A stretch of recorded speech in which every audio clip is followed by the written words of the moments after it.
something big. Yes, so big that it may be the biggest but least known story of the Cold War. So big that even now, 45 years later, I don't know the whole story.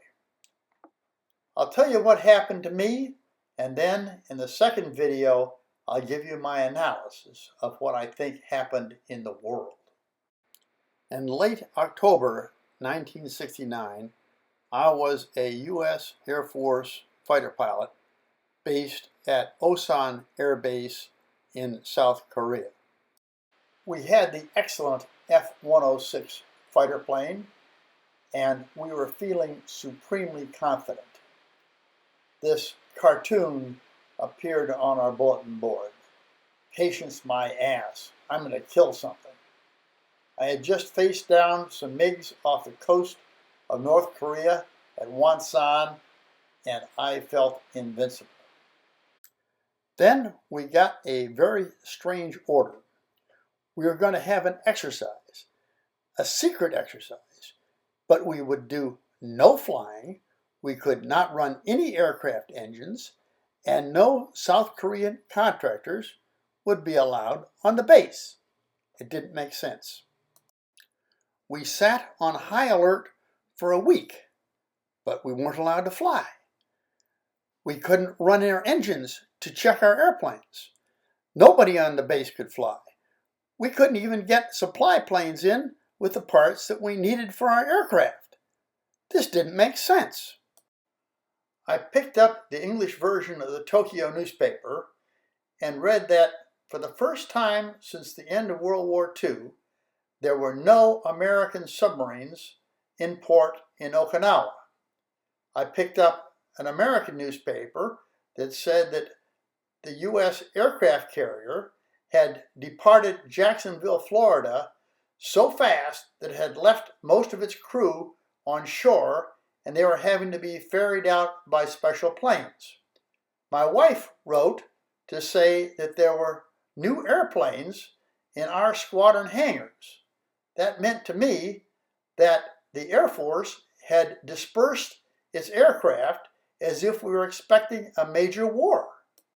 Keeping our planes grounded will be clearly visible to North Korean radar. Keeping all the contractors off the base would be a sure notice to any spies that we're up to something strange. Why did those statements appear in the press?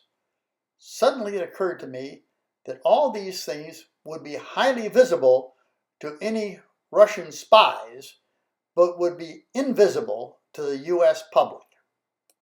Slowly, the rules were relaxed and we were able to get supply planes in and fly air defense missions only.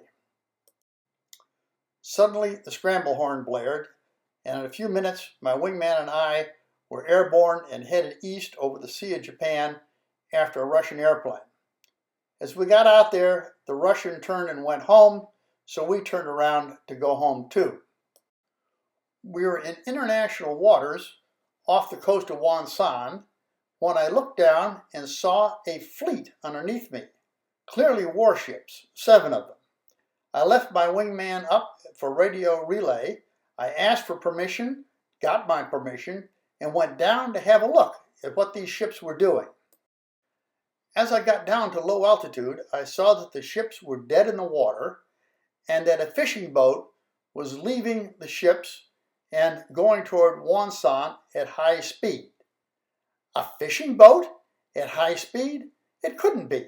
It had to be one of those North Korean warships disguised as a fishing boat that I'd heard about.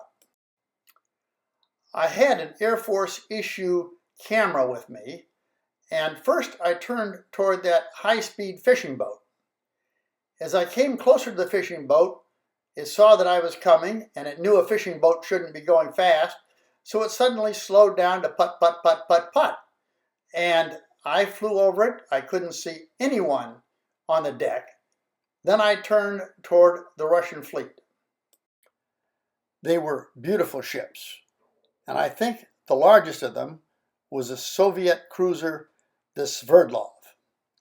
I set up an approach, so I passed several of the smaller ships and then turned toward the larger one. As I approached the Sverdlov, I flew as low as I could, slowed down, put the plane on autopilot, got both my hands on the camera, and now I could see that the crew was drawn up on deck as if in greeting for a very important visitor. There were brown uniforms lining the lower decks, and up in the bridge there were white uniforms, the officers.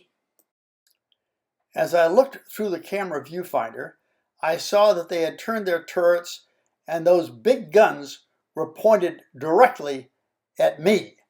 I know when I'm not wanted. I dumped my camera, turned off the autopilot, and broke away as rapidly as I could. I climbed back to altitude and headed back toward base. We got a call, report to the commander immediately. I landed back at Osan as quickly as I could, told the intelligence folks to take good care of those pictures, and went off as quickly as I could to the command post.